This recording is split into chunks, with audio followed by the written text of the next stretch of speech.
Tonight's episode of the divisional round of the NFL on the Sunday Night Talk is up and ready. Omar joins me as usual. His kids make an appearance too on the show. We've never had that before. They call it a cameo. So, got that to look forward to. But first, don't forget my other show on my YouTube channel, Running It Back. Last week, I talked with former coworker Clara Dryden. We had a great talk. We talked where she's from. If you didn't listen to it, go back and check it out. That was a solid interview. And this week, I have another one planned. It's in the works. I don't want to say yet. I'm going to record it tomorrow. But a longtime favorite is back on the show. Not to mention, catch me doing live stand-up comedy via Zoom this Saturday on the Flappers Comedy Club Zoom comedy show. That's right. You can see me doing stand-up comedy. The link, the info will all be in my bio and all my posts on social media and stuff. So if you want to check it out, you can. Not to mention other comics will be on there as well. Go check that out, loyal fans. But tonight, the Sunday Night Talk, divisional round, Packers, Bucks, Chiefs, and, of course, the Bills. All advance, but not before we talk about it. The Sunday Night Talk, me and Omar Carmona. Buckle up.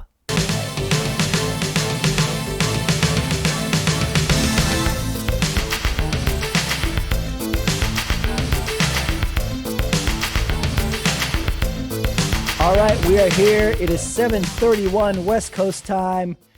The divisional round is complete. We know the four teams leading into next week. Omar Carmona joining me as always Sunday night.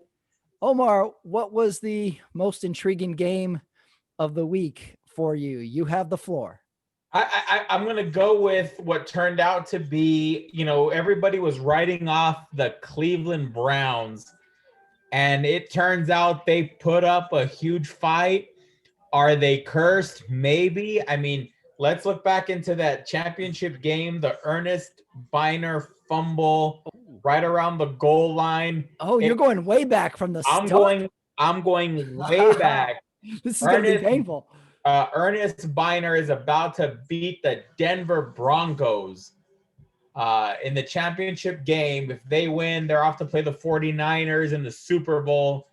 And there's a fumble right at the goal line. And that fumble that the wide receiver for Cleveland had, I don't think it was his fault. I mean, we'll debate that. If that, obviously the helmet to helmet was an issue, but if it wasn't, that was a game changer right there. So the most intriguing game, obviously Mahomes goes out. That Cleveland Browns Kansas City Chiefs game was a phenomenal game. Yeah, that was the best of the weekend. I watched that one. Storylines going into that game for me was, number one, can the Browns even keep up with the Chiefs? And they did. They really showed a lot of heart when that game could have got away a couple of different times. Then I'm always curious how bye week teams do. And then lastly, I definitely think it's an advantage to play your game on Sunday versus Saturday, because you kind of can see some situations happen in a game and see how the teams react to it. And you can start, I think that's a definite advantage to play on Sunday. And then the last storyline that I thought was going to be big and didn't turn out to be a whole heck of a lot, but was Kareem Hunt versus his former team. Yeah, he's on Cleveland now, and he didn't have a lot of stats, but I thought that would be something. I'm with you. I thought that would be something, but it turned out that the storyline, Patrick Mahomes out in the third quarter with concussion, and this is huge. I mean, let's just call it for what it is. I mean, I don't want to be Captain Obvious over here, but this is very big. If Mahomes can't play against the Buffalo Bills, that changes everything. I mean, that's a huge question mark right now. You're right. Sunday night, that's our biggest question. Will Mahomes play? Is Mahomes' status? And if it's Josh Allen, against the Kansas City defense, where we don't have to worry that the Kansas City, that Mahomes is going to be running it down the Buffalo the throat of the Buffalo Bills D. I like Josh Allen's chances at that point. Yeah, let's start from the beginning of the game. KC gets off to a red hot start. They score a touchdown. They're pretty much throwing and running all over the place. Right. On Cleveland. Cleveland is sort of fighting, but I also, before I get into it, before the game, CBS did a little thing on Coach Stefanski and last week, how he wasn't the coach on the sideline. Right. This week he's back. And they did it again. Right. They said, I watched the game from the basement, turned my phone off, and I just, I was just watching it by myself. And then I did FaceTime after the game. Number one, do I even buy that? And then number two, say I do buy that. What does that say about you as a head coach? Right. Right. They don't need you. They don't need you. I'm still yet to come to a decision on if he really just sat in the basement and watched the game by himself. So I still have questions on that. But this game really, there's two big situations in this game. Number one is that fumble through the end zone. Oh, such a huge fumbles through the end zone. They lose a chance to score a touchdown or a field goal. The refs miss a helmet-to-helmet call. And then the second biggest play is the Mahomes concussion out of the game in the third quarter. So I was let's also say something else was pretty huge. As improved as the Cleveland Browns may be, if you saw Tyreek Hill, they just couldn't cover him. And really, can anybody cover him at this point? And the fact that he was the one that basically ended the game on that last, 4th and 1 play to keep the clock moving so they can, have the victory formation at the end.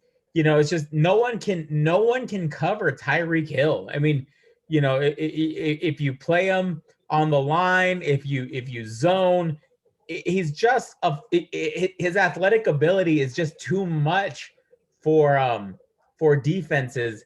Again, I think his value goes down without Patrick Mahomes, but he is such a great wide receiver because of his athletic ability. So real interesting to see how Buffalo is going to prepare for Tyreek Hill. I kind of liken this game to the movie Rocky IV. Cleveland was losing every round.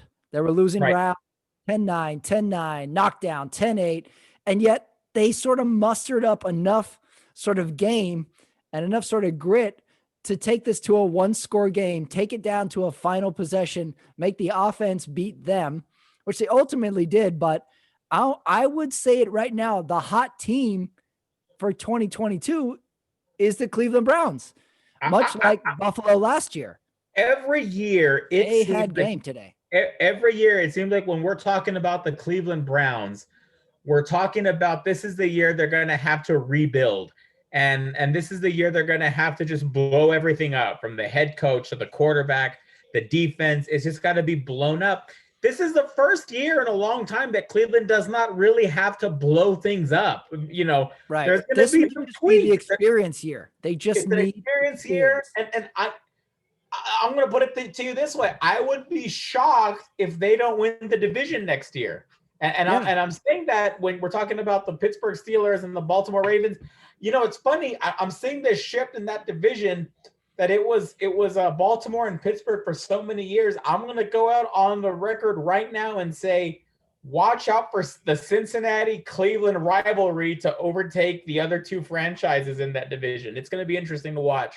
I'd really like to see that. Cleveland was impressed. I thought the game was going to get away from them. I thought the stage was too big. Nick Chubb had those two terrible drops. And I was like, it's just too much for him. His eyes are super wide. He looks scared out there. And in the second half, he had some amazing runs. And then give it to Baker, but also his receivers had some clutch catches that were not easy. And yet they came down with them for critical first downs, keep drives alive. They got a little lucky with a couple missed field goals. but they stayed in the game. So just like Rocky IV, Right. they're staying in the game. Then Tyreek Hill for Kansas City starts pushing his own coach on the sideline. Right. That was like Rocky IV when Drago pushes his manager when he gets in the corner to it. All we needed was the crowd to turn on KC and start rooting. And that wasn't going to happen. That wasn't going to happen. But I thought this was Rocky IV with the lowly Cleveland Browns. They had to go on the road. Rocky had to go to Russia in Rocky IV. So in the snow, in the cold, hiking mountains, living in a barn. Let's go to the most significant play of the first half. So first of all, that last drive of the first half is penalty field. There's 2 on KC. There's 1 on Cleveland. They keep the play. And then we have the fumble through the end zone, which I don't know if there's a more deflating play in the NFL than fumbling through the end zone. You go from spectacular, could get a touchdown, we're going to be on the 1 yard line, to we don't even have the ball and the other team has the ball. So first question becomes, now we have to revisit the fumble through the end zone ruling. We do. And that was such an unfortunate play. Change it. This is what I want to see changed, Patrick. I think at some point you're going to have to make the helmet to helmet play very challengeable. I mean, challengeable. The reason I say that is because that's going to make some defenders really think twice about going helmet to helmet. They're going to know that, hey, look, I'm under the spotlight here. Like and so it, even, obviously he fumbled it before the end zone. He would have scored, but you obviously can't give him the score if that were reviewable. But at least if that play were reviewable, that's first and goal at the 1 yard line for Cleveland. You know what I mean? That was my question. Say they made the helmet to helmet call a penalty. What would Cleveland have had the ball on the 1? They the 1 yard line. Absolutely. And well, you know what? That's a good question. Or would they have just gotten the 15 yards? You know what? Well, because it was a fumble. It would have caused the fumble, but it was right? a fumble. But it was a fumble. I think they get the ball at the right. At the, I would say though, but he fumbled it out of bounds, so it's not like they can say, well, I guess would they say you keep the ball where you fumbled it? I think the ruling would have been, here's my first guess, is that helmet to helmet caused the fumble. Right. So then you get 15 yards from there, which would have been, half the distance to the goal. It's on the 1. It essentially stays on the 1. So I think Cleveland would have had it on the 1 if that call was made. But you hit it on the head. Everything should be reviewable. Yeah, absolutely. Case in point, I don't understand. I don't understand helmet call. I don't understand how referees are going back and looking at these plays, because the referee had to review that play because it was a turnover, and they had to review that play. And then, like, when you're looking back, imagine being a referee and you're like, oh wow, we missed that helmet to helmet, but tough shit. Yeah. I can't consider that right now. Yeah. Our hands are tied by the rules we made for ourselves. Right. So secondly, when people get all up in arms about the fumble through the end zone, my argument, there's probably a pro and con to it. My argument is always, well, the rule. Don't reach the ball through the end zone and fumble it and then act like you think it's a bullshit call. Right. You know the rule. Secondly, Bill Cowher brought this up on the halftime show. He thought the rule should be amended to, if you fumble the ball through the end zone, the offense keeps the ball, but on the 20 yard line. Absolutely. I would vote for that. I would vote for that. Indeed. It's like, you fumbled through the end zone. You should be penalized for essentially being free to fumble it through the end zone, but not lose the ball. The penalty doesn't fit the crime. I like it going to the 20. That's not a bad idea. Okay. I like that. I like that too. The tricky part is, if you fumble it through the end zone for showboating purposes, then I think you should lose the possession. If it's for effort, then the 20. It's going to be hard to determine it. Yeah, absolutely. And let's talk about the next big thing out of that game. Patrick Mahomes goes down with a concussion. Did you see Patrick Mahomes try to jog off the field? Like he was trying to like show the doctors, hey, look, I'm jogging, I'm fine. Mm-hmm. And they weren't having his bullshit. They're independent. They're from what we understand, they're independent doctors, not affiliated with either team. And there's like, dude, you're not getting back. I just thought it was funny. Like he's trying to jog off, like, hey, I'm okay. Let me come. It was back. a weird Mahomes demeanor because Mahomes like already has a weird jog. Have you ever seen him run? He kind of runs like an old man. He runs very top heavy when he kind of jogs from the sideline. And then he had the toe thing early. Well, I mean, when you're making $250 million, I figure you can run any way you want, right? I mean, yeah. I just think he has an odd gait when he jogs from the sideline. He kind of has this little trot.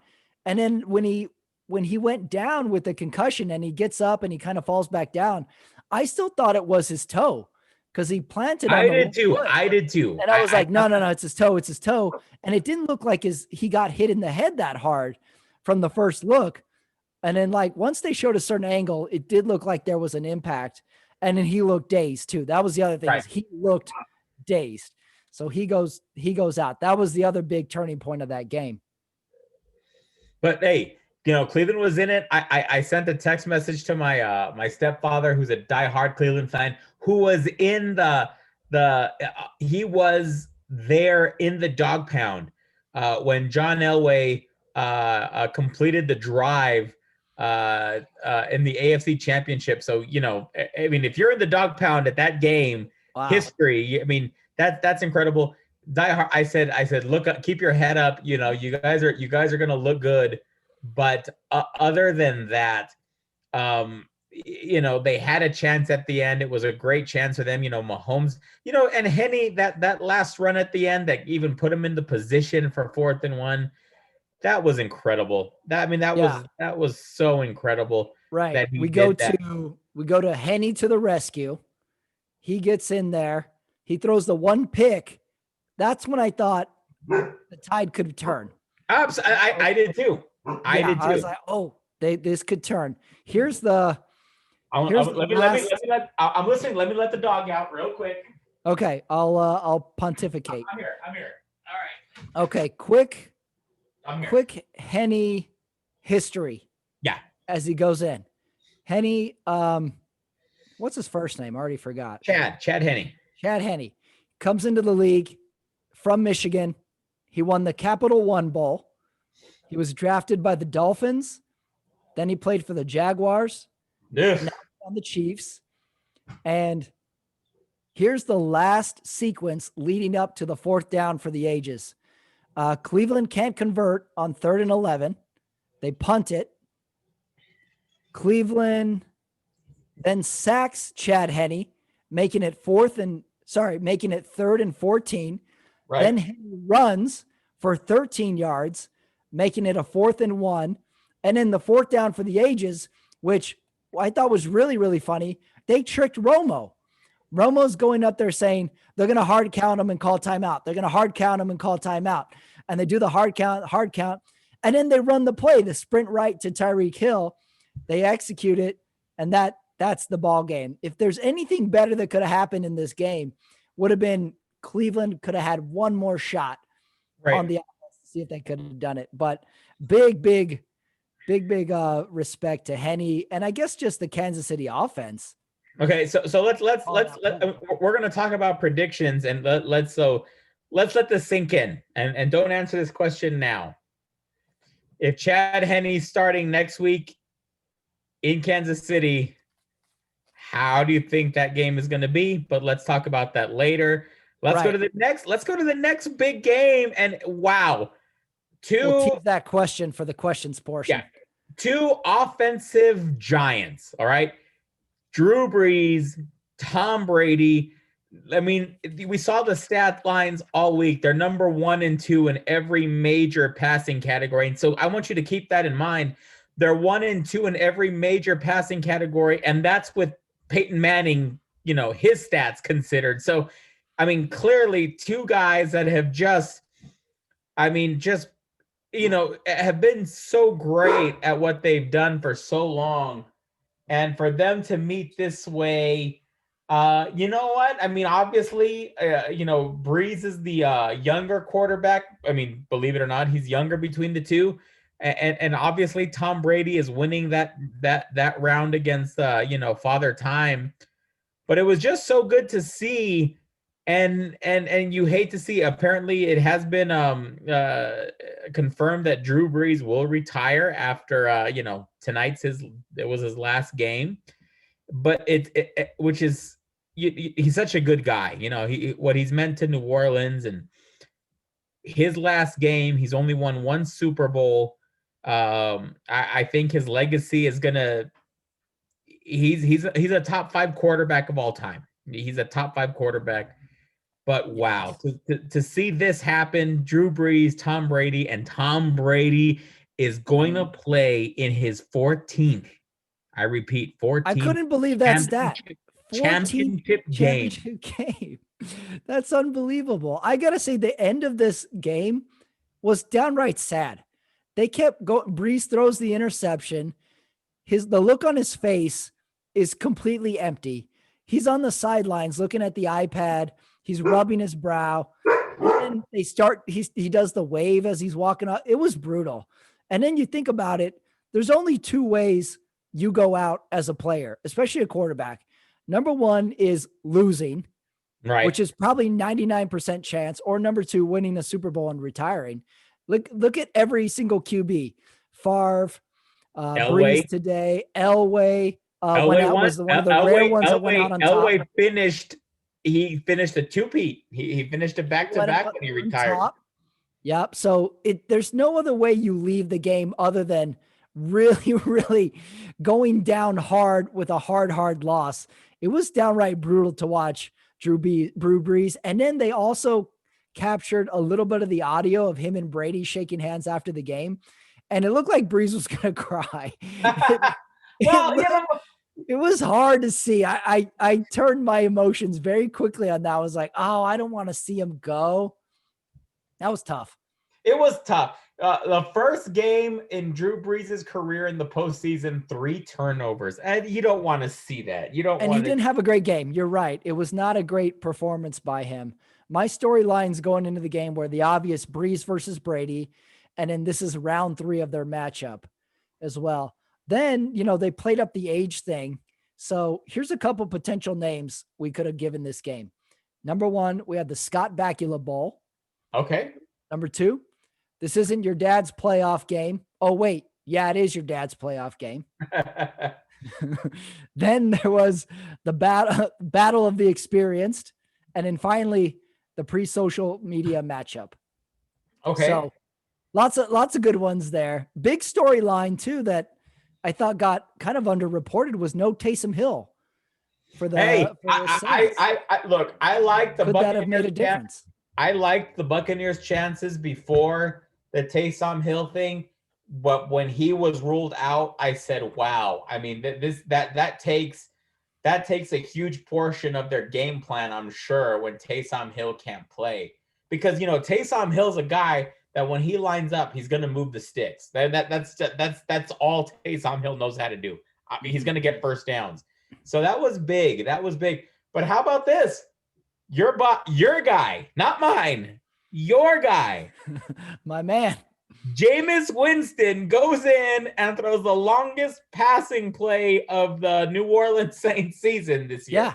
And I think there should just be a text alert. You know how we get Amber Alert texts? There should be a text alert that says Winston Alert every time he gets in the game. Like, Winston Alert, this could be a 45-yard bomb or a pick 6. Winston Alert, you got to watch it.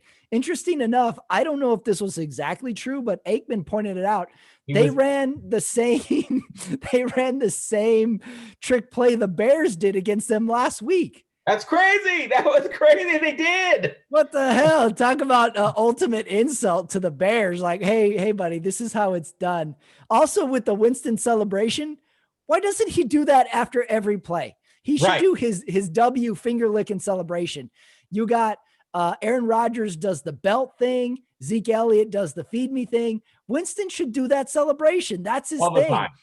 All the time. Winston gets in, throws a bomb, touchdown. it begs to think that that would have been Taysom Hill's play if he would have been active. So that was pretty awesome. We had a great Winston alert. Oh, I left one out for my old man bowl. Okay. What do you think of this one? We'll be done by 7 p.m. bowl. I couldn't leave that one out. Of course. We're all tired. We're all tired. We're all tired. Let's go home. Winston alert. Yeah. Let's talk about, did New Orleans make a mistake in not bringing up a young quarterback to take over after Breeze, or do you think they're going to stick with Jameis? I don't think they're sticking with Jameis, but I can't see him sticking with Jameis either for the long term. But without Breeze, yeah, now you got a ton of questions to figure out. Is it Taysom Hill's thing? Is he still the utility guy? Don't you think Green Bay probably wrote the playbook on that? I mean, when you have Brett Favre and you bring in Aaron Rodgers to sit like 3 seasons. I mean, Aaron Rodgers sat on the bench for 3 seasons behind Brett Favre. I mean, don't you think that's what should be done now? But who knows? Who knows? And it's really hard to pick a QB though. Like, never underestimate how hard it is to get a QB out of college. We have seen so many busts over the years. It's probably a 92% failure rate.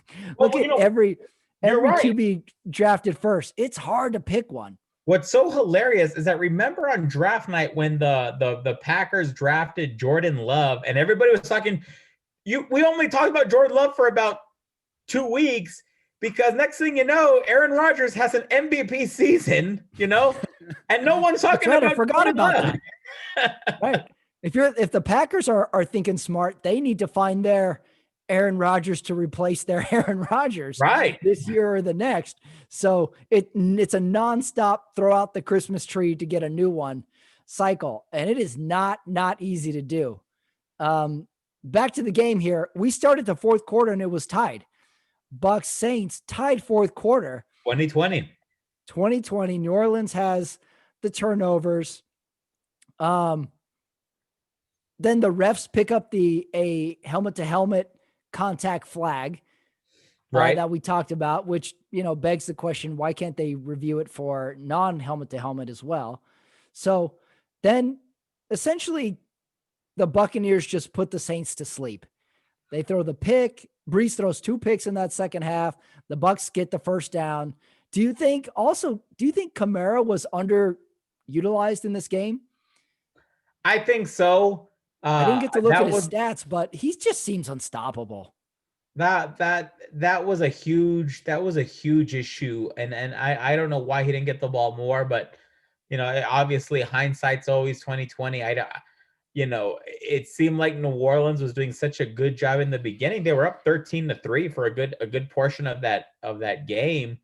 At the beginning, I don't know. I mean, if you're a Saints fan, you're wondering, why didn't Kamara get his hands on the ball more? I mean, but who knows? The turnovers killed them first and foremost. It was the interceptions and then that brutal fumble by the tight end that really, it was tipping to where the Saints were going to go up by 2 scores.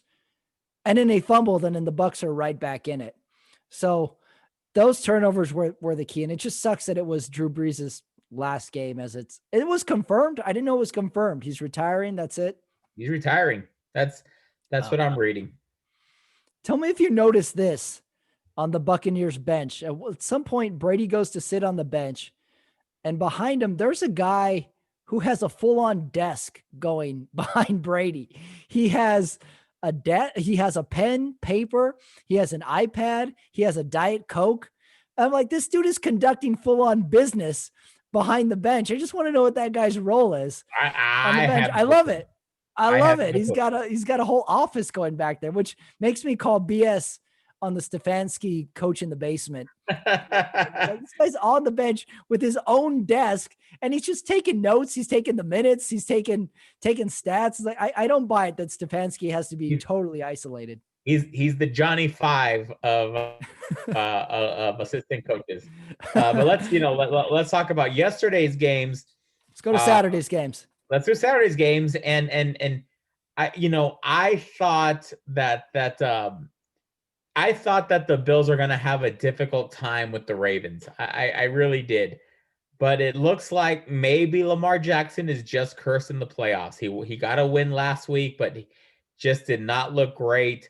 This time around, that pick six was just killer. It was a red zone, and you really, your heart goes out to that. I think that was his first red zone pick this year. But the fact that the Buffalo defense was able to just hold them to 3 points. Obviously, Justin Tucker missing 2 field goals, both hitting the upright. Yeah, that's crazy. Yeah. That's crazy. Because what about extra points for hitting the upright? What about I mean, would that be fun, right? I mean, I think that should be like a touchdown. That's hard to do. Yeah. Kind of like, a bank shot in basketball still counts, even if you don't call it.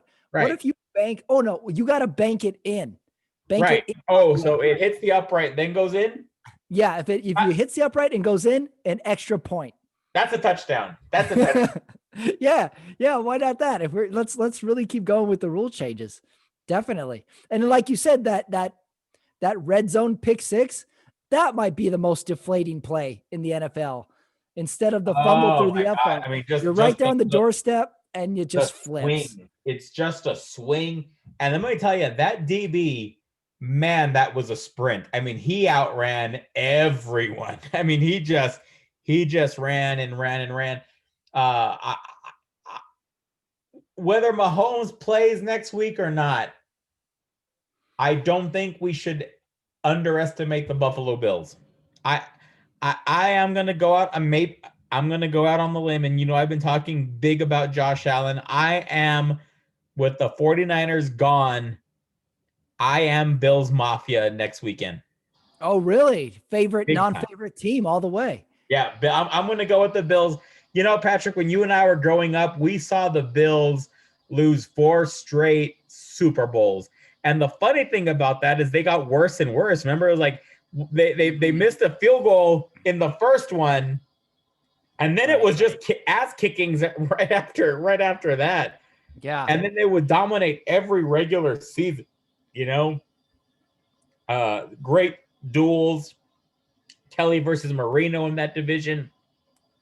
And the fact that they were able to get past teams like the Raiders, the Chiefs, the Dolphins.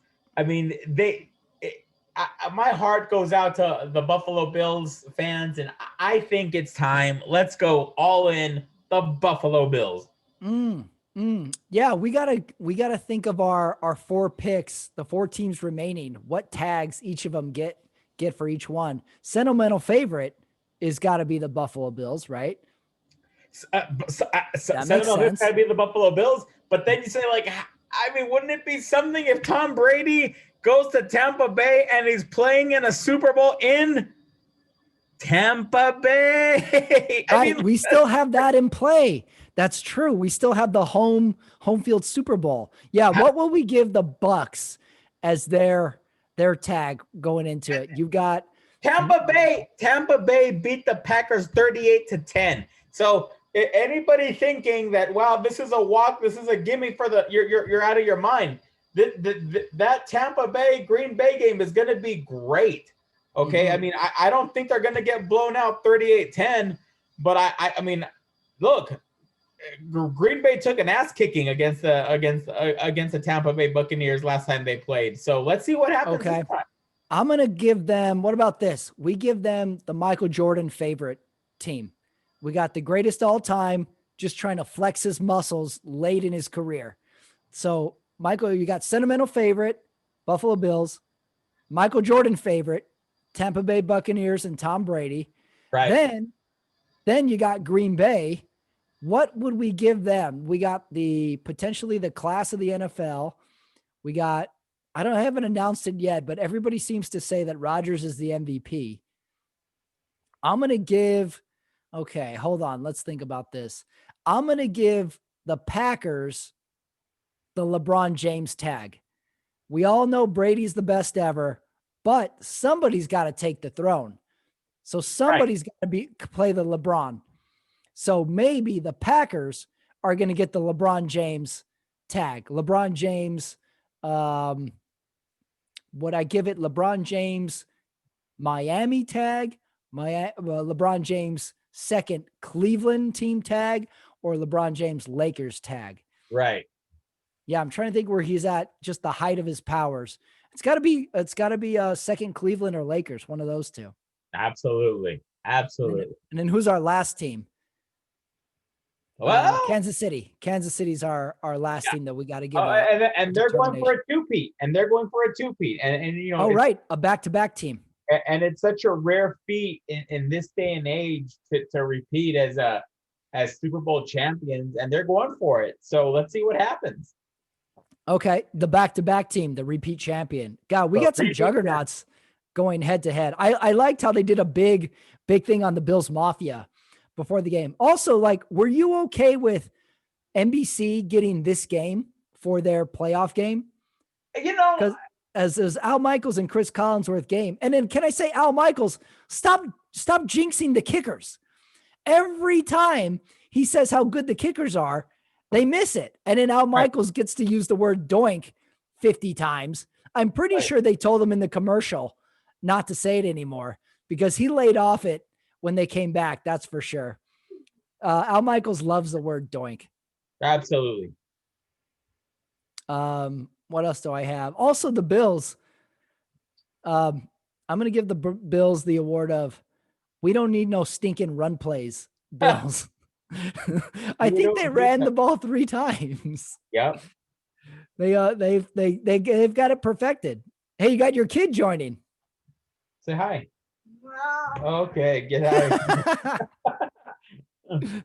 Was it us talking bad about the Bills? I think she's a Bills fan, so she's not gonna appreciate anything you're saying about the Mafia. The Bills Mafia. I love how the Bills Mafia breaks a table with their bodies before the game, and then that's their sort of celebration. I think that's great. What else do I have? Lamar out. Lamar goes out of the game. Lamar goes out. Solid effort by the backup QB, but this was the version of the Cleveland balloon getting deflated. Yes. Was the Ravens. Also, that's the advantage of playing on Sunday. Say you see this game. I don't want to have your earphones on. Okay, you gotta go. You gotta go. Omar kicking his kids out of the man cave? Are your kids gonna be okay with that? You gotta go. You gotta go. Can you give me a prediction for next week, kids? Who's gonna win? The Buccaneers. The Buccaneers. Wow. The Buccaneers. That's wow. That's Lulu's prediction. The Tampa Bay Buccaneers are gonna win the game next week.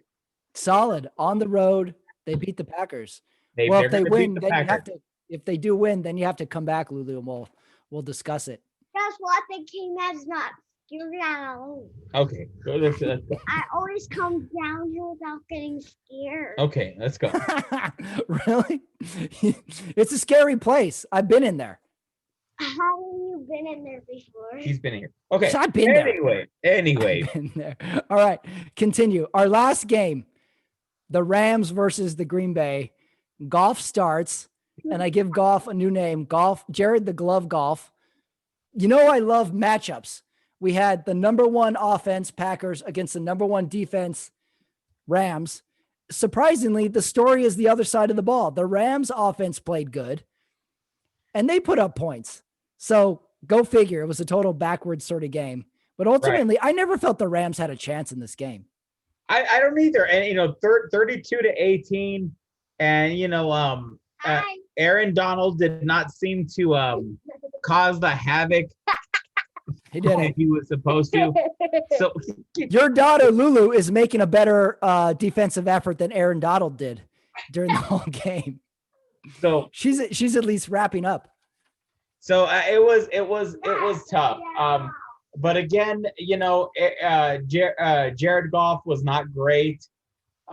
He was probably hurt, and so Rams, not a bad team, and another team. I want to kind of equate them to the Browns. They don't have to blow things up. You know what I mean? Like I think it's a team is well coached. It's a team that is going to be around for a while. They were in the game. They weren't totally out of it, but they couldn't run with the Packers. They just couldn't. They gave a solid effort, but yeah, they were banged up. No Aaron Donald. It was a best effort, and I would say it was expected. So, but I did want to see Blake Bortles, the backup QB, get a couple reps in when they took. If golf wasn't effective, I want to see if their backup Blake Bortles would have given it a shot, just to see what he could do. I love backup QBs. So what? So let's go. What questions do you have for this week? Right, our 4 teams are set now. Here's our questions. Here's your question: Packers, Chiefs, or Bills? Who is the class of the NFL? It's the Chiefs. I mean, how can it not be? I mean, they won the Super Bowl last year, and so they are the class of the league right now. I mean, everybody's chasing the Chiefs. Let me smell. So, you know, and then they won despite big adversity today too. Right. So they're the class of the league. Let's see how they handle the pressure of going for their second title. I mean, I you know, Patrick Mahomes is a stone cold killer. I mean, he's something that we've never seen before. So it's the Chiefs. Question number 2. Do we still have to be bombarded with Baker Mayfield progressive commercials now that he's out of the playoffs? Should there be a rule that if you're out of the playoffs, your commercial can't be aired anymore? On CBS, we will still be bombarded, and I think rightfully so. Let's keep the Browns relevant. Come on, even if it needs a commercial. Yeah, because we got the Aaron Rodgers State Farm commercial that can still run. The Mahomes commercials can still run. Who else is in? We got is Tom Brady in a commercial? I don't think he's in a commercial that's running. Tom Brady does not like commercials. Has he ever been in a commercial? I don't think so. Now that I think about it. I saw one. He's got very particular taste. One Actually, day we're gonna watch a 30 for 30, and they're gonna delve into the Tom Brady. I saw it in a commercial. And I'd watch that. And his sponsors are usually like something like Rolex or Rolls Royce, something that none of us can ever indulge in or afford. And he should just lean into it and do like a Ferrari commercial. Before. Yeah, that's what I say he does. Just this super elite commercial. He does Rolex watches, Ferraris, maybe boats. Right. Exactly. Like he's like, Tom Brady approves this yacht. I'm like, well, that's great. I will never buy one. I like that. That's the only thing that makes sense to me. I don't want Tom Brady to do Subway commercials. Right. He needs to advertise yachts and $15,000 watches and Bentleys. That's Tom Brady. Josh Allen isn't in any commercials, so that we don't even have a Josh Allen commercial to watch. But bear in mind, he is going to be in a ton of commercials next year. Look out for him in 2 weeks having commercials. Okay, next question. How the hell did the Raiders beat the Chiefs? How did they win that game? This is just going to be the question that plagues the NFL. Patrick Mahomes, last 25 starts now is 24-1. Guess who that won? I don't get it. They did it. They did it. I don't get how Gruden, Derek Carr figured out how to beat the Chiefs handily in KC. No one else can figure it out. I don't understand one bit. How the hell did the Raiders beat this team? You know how NFL teams make a t-shirt if they win the Super Bowl and it says Super Bowl champs, Kansas City Chiefs or whatever? The Raiders should make that t-shirt this year. We beat the Chiefs. Chiefs. Put the score 2020 season. We beat the Chiefs. I would think that is by far worthy of wearing around town. Absolutely. I agree. Okay. We tease this question. Can the Chiefs win without Mahomes next week? Absolutely not. No way. I give them less than 0% chance to win that game. At home, say they have Chad Henne at home against the Bills. Do the Bills win this game? Let's just go Bills offense versus Chiefs defense. The Bills are hot. Stephon Diggs and Allen are clicking so well right now. So I think the Bills can hang points on them. So now the question becomes, can Chad Henne hang points on the Bills D? I say he can get 13. I don't know if that's enough though. It won't be enough. Josh Allen can carve this Chiefs defense. So I say if you're Andy Reid, you are lighting candles, you are praying to San Juditas like we do in here in Mexico. You do not. I mean, we're lighting candles. Andy Reid is lighting Virgin Mary candles. Yeah, on his mantle with pictures of Pat Mahomes. And Andy Reid is probably praying to Colonel Sanders. There's just no chance that Chad Henne is going to beat the Buffalo Bills. So okay, game plan prediction. Say we know on Tuesday Mahomes is out. What's the game plan? It's got to be, let's get the ball to Tyreek Hill any way possible. Let's put him in the slot. Let's get him taking snaps. It's not that hard to throw 5 yards down the field to him. Right. Let's put some game plan where Chad Henne can make the underneath throws, and then once in a while take a shot. But I think there's a game plan out there for Henne to be effective. I do too. I do too. So let's see what happens. It's going to be an interesting week in Kansas City. Right. We have big time questions yet to be answered in Kansas City if Mahomes is going to play or not. So that we have to answer. I guess we'll find out Tuesday or Wednesday for sure when it comes down to concussion. And I would like to know what was up with his toe.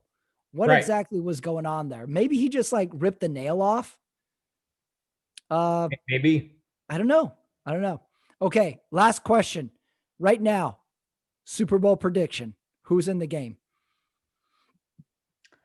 I'm going to go with if Mahomes is playing, it is going to be Chiefs Buccaneers. Chiefs Buccaneers. Okay. I can see that. Tom Brady will not lose to Aaron Rodgers next week. That would be my pick. However, I think there's a game plan where the Buffalo Bills win next week. And I think Brady's too good. So give me Bills and the home team Super Bowl team, Tampa Bay Buccaneers. Okay, that's what I'm going to be rooting for. I'm going to be rooting for Bills and Buccaneers. Well, let's go over the 4 potential matchups. It could be Bills Packers. That'd be a fun game. It could be Bills. That's an interesting game because of the fan bases. These are one of those few franchises that really seem local. They're local. I like that. I also like the food.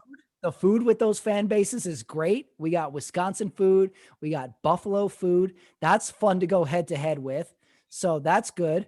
I think a Buffalo Bills, Green Bay Packers Super Bowl would definitely be a throwback fans wet dream. You know what I mean? Like it's just like, this is just great. This is just tradition all around. The winner of Super Bowl I against one of the original AFL teams. Absolutely. That's a fun talking point. Okay, now then we got potentially Bills, Bucks. This is the old guard versus the new guard. This is Tom Brady terrorizing the Buffalo Bills organization one more time. That's true. Could be that too. You know how LeBron James does the back you down in the paint all the way to the hoop move? That's what Tom Brady does essentially. He just backs you down, turns his shoulder, and he makes a layup. Yeah, it's Buffalo having their worst nightmare. It's Buffalo saying, "Wow, we thought we got rid of you, but apparently we didn't." What I mean? That's true. Or okay, let's go KC versus the Packers. Super Bowl I rematch. Super Bowl I rematch. That's right. We could have Super Bowl I rematch, or we could have KC versus Tampa Bay. We got an AFC Championship rematch. That's a fun story point.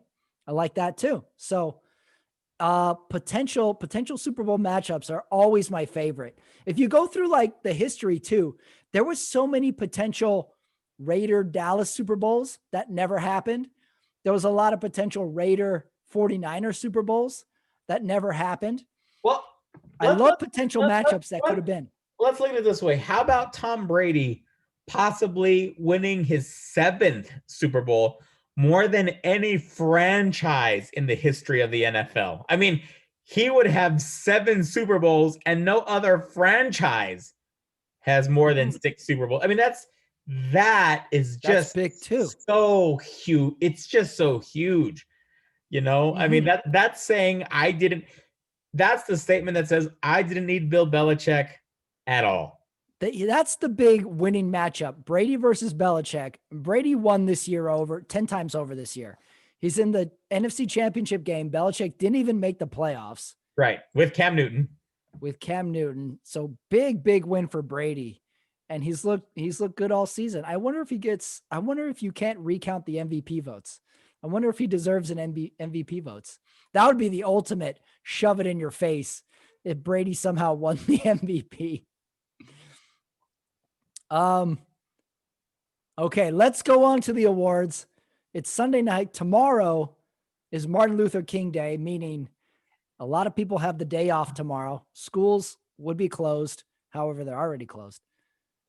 Banks closed. Everybody's got the day off Monday. So this is the Monday off edition of the awards this year. Award number 1. This is the stay out late because there is no work tomorrow award. Has to go to Chad Henne. He came in off the bench. He did his job. He made a great run. He made a great pass.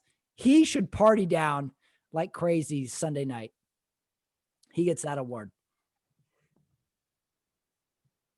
In my opinion, the guy that's partying down tonight because he doesn't have work tomorrow, Deshaun Watson. He is going to get the deal he wants from another team. And this could be seismic. This really can be seismic. I want to point out 2 teams that could possibly be in the hunt for Deshaun Watson. We're going to go with the New York Jets with the new coach, and we're losing. My 49ers are losing a defensive coordinator in Coach Saleh. But he could go Jets, and they need a quarterback, and I could see them trading Darnold, or I could even see them trading their 2nd round pick. I mean, I'm sorry, their second pick in the first round. That could be a good move. And I think Deshaun Watson, I think they're the favorite, but I could also see the John Lynch and Kyle Shanahan for my 49ers making a move. If the Niners are to get Deshaun Watson, who, by the way, was wearing a Joe Montana jersey that he posted on Twitter this week. Oh. Look out for the 49ers. Is this possible? Could this happen? It could happen. And we will ship Jimmy G out. Jimmy G picks and money. We would ship it all out. Logistically, can they do this with the salary cap? The 49ers can do it. They can do it. Okay. Let's just see if it's, the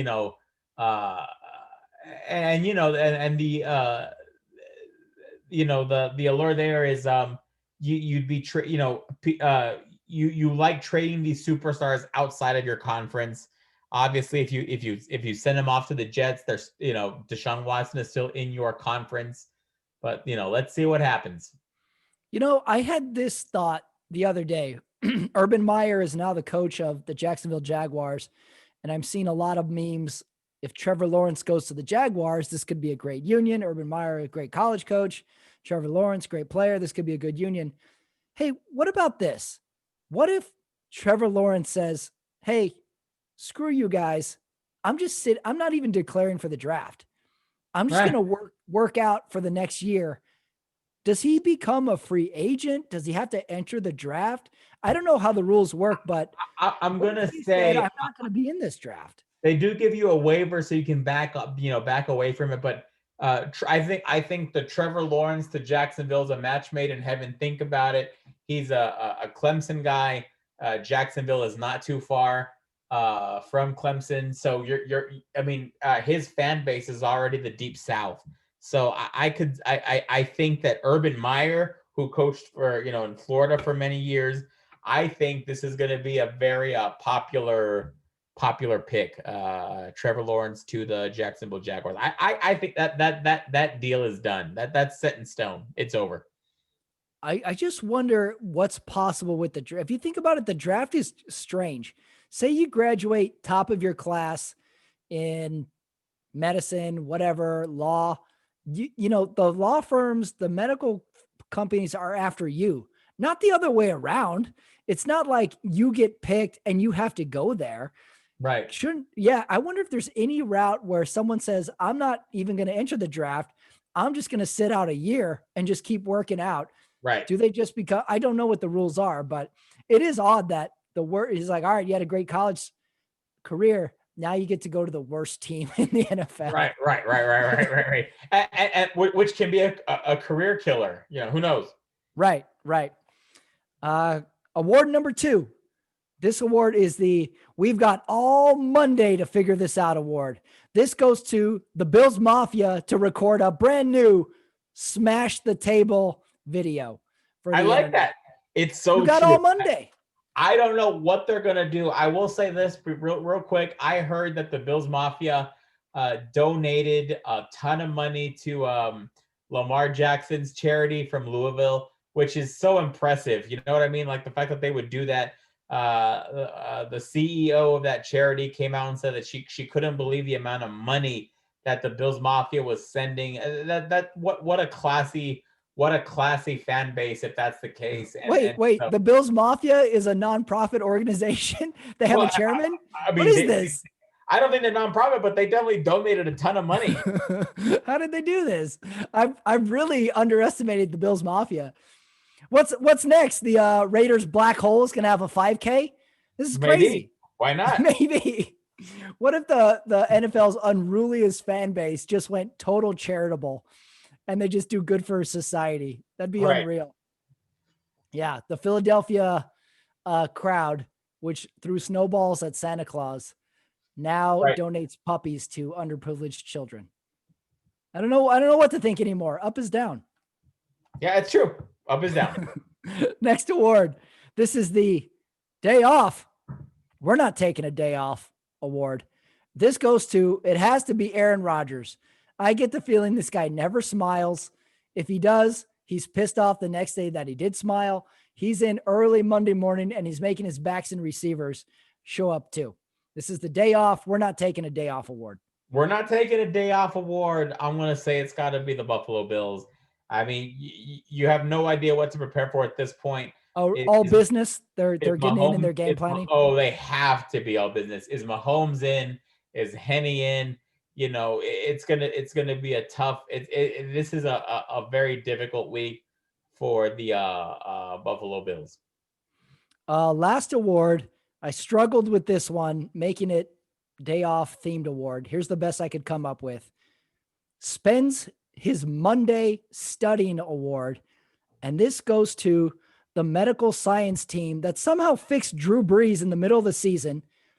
He had 11 cracked ribs and a punctured lung in the middle of the season. First of all, I don't even know how many ribs we even have, but 11 sounds like a lot. And somehow he's playing his best in January. So this is the study on Sunday and Monday award to the medical science team of Drew Brees. How did they do it? That is crazy to me, and I'll agree with you on that award. That the fact that he had, I mean, it's possible any other quarterback probably would have been out for the rest of the year, given Drew. Remember, because when you have cracked ribs, they got to heal on their. From what I understand, they heal on their own. And the fact that he played through that it's insane. I don't know how they did it. Stem cells, HGH. Testosterone patches, lighting Virgin Mary candles, whatever they did, give him credit because he played without, it didn't seem like he had any medical issues. He's playing fine. So medical science award, study Sunday night award. That moves us on to the highly contested and debated football movie bracket. Oh, We had the Ooh. divisional round of the games. Ooh. Now we have the divisional round of the football movies. Can I say we had some controversy in the voting? We did. Well, I got a message saying, I put up my little post, vote for your favorites in the matchups. I got a message saying, hey, what about Invincible? And then I wrote, yeah, we discussed its exclusion on the show, to which was responded, whatever.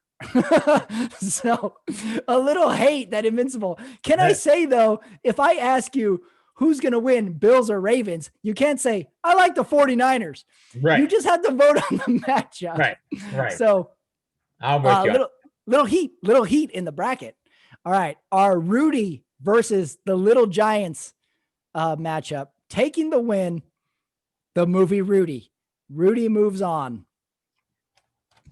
There's just no doubt. I mean, that line. Very strong contender, Rudy. I see Rudy taking it all. Of Rudy's dad at the, when he looks at the Notre Dame football field and says, this is the greatest sight that these eyes have ever seen. When he's watching his son about to lace up for the Notre Dame Fighting Irish, that just a huge moment. Rudy, wow. I mean, it just transcends. It even transcends football. The ultimate underdog, Rudy, rightfully, and don't get me wrong, Little Giants, the ice box and Spike, and that's just great stuff. But yeah, Little Giants is a great movie. It's funny.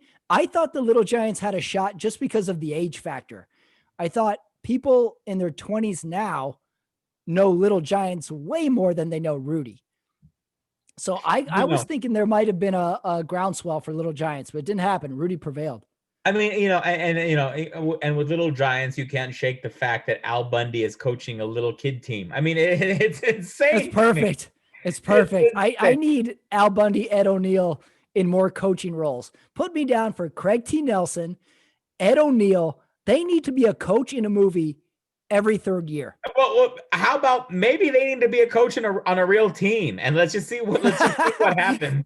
Just give them the Jaguars for a game or two. Let's just see how this goes. Well, you know how we wanted to vote on a movie president, and whoever wins, that's your president in every movie. Maybe we need a coach vote too.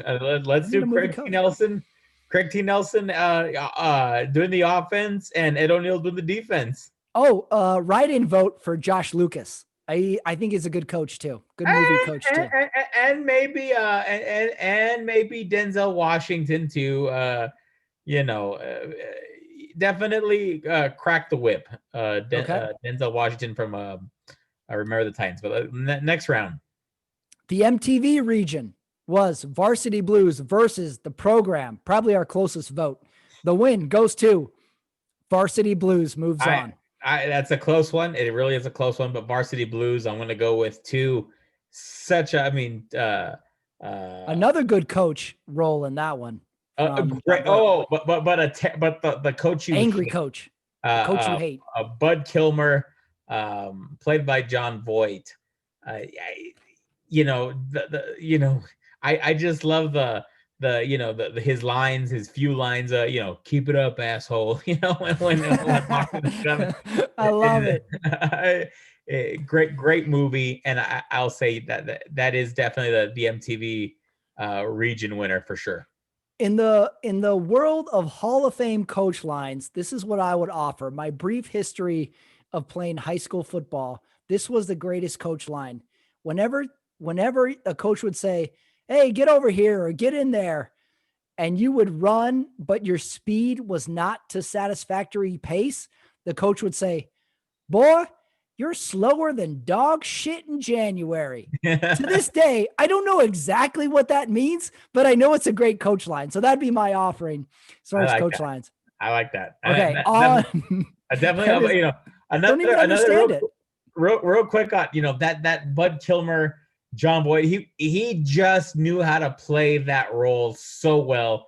But I also like that when Moxon does the oop-de oop, and he tells Viz, that's the oop-de oop, oop-de fucking oop. Never doubt inserting the word fuck in the middle of a word. Right. You know, that just have one chambered all the time. I love unfucking believable too is another good one where you can Yeah. put fuck in Right. between a word. Very effective. Very effective. I like Coach Kilmer with his whistles hammering Moxon. Stick to the basics. Stick to the basics. Stick to the basics. The And then whistle twirl is big. I like with where the quarterback lands. He obviously the coach loved Lance, played by Paul Walker. But then when he goes in and says, don't Wendell, don't take that shot. He's like, you gonna listen to a gimp? That's just great. That's just great. I love that. The movie. coach is king. The coach is always king. Continuing on with bad coaches. In the Old Guy Gives It One More Shot award, we had Any Given Sunday versus the Waterboy. And in an upset, the Waterboy moves on over Any Given Sunday. That's Little surprised by that one. Real close one. Real close one. But yeah, Waterboy. I'm okay with that. Waterboy is a funny movie. Bob, and what's so great is that so many football movies are centered on a quarterback. You know what I mean? Bobby Boucher is a tackling machine. Okay. And you don't get many films where it's the middle linebacker who is the, gets the starring role. So I like that Bobby Boucher and Adam Sandler were able to take that home. Very, very quotable movie too.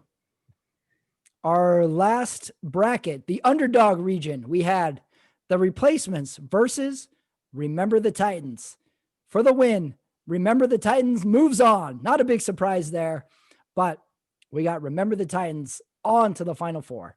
I've told you that I thought that this to me is going to be. This is your pick, you're saying. This is my pick. This is my 1992 Duke team. Okay. Why do you like this movie so much? I don't have a lot of thoughts about this movie. It's just, the fact that it touched on race, it touched on being an underdog, those scenes that are so powerful when the black coach is trying to mix with the white team that's already established. It's such a great movie. So that's an easy win for Remember the Titans, and look out for them to take the whole thing. You know what it also has that every sports movie I think that's worth its weight in anything has is the locker room dance in unison scene. Yes. Where the team's feeling good and then they put on some music that is maybe period correct and they all dance and have a good time. You got to have that scene in every team movie. Definitely. All right. The Final Four is set. People can vote in the comments. Controversy encouraged. On to the conference championships next week. Bills, Packers, Chiefs, Buccaneers. Omar, Sunday night. Enjoy MLK Day. Peace. That is it for the Sunday night talk for the divisional games. That was a fun week. Football at its finest. Storylines aplenty. Even now that I think about it, I'm even sad that I saw Drew Brees play his last game. Anybody else? Is it just me? I hate it. I hate it when an athlete leaves. Even though every athlete does leave. I may have issues. Hey, how about Omar's daughter picking the Bucks? I have to come back to that. Sometimes the kids know. Thank you for listening, everybody. Go back and check out my episode of Running It Back last week, and look out for this week's episode of Running It Back. Little secret unveiled. It's going to be a two-parter. Oh, yeah. And see me doing live stand-up comedy this Saturday via Zoom. Details to come. Details in my profile, or just message me. Don't forget to vote for your favorite football movies. The Final Four. Gosh, I hope we have another controversy. Thank you for listening. The Sunday Night Talk. Enjoy MLK Day.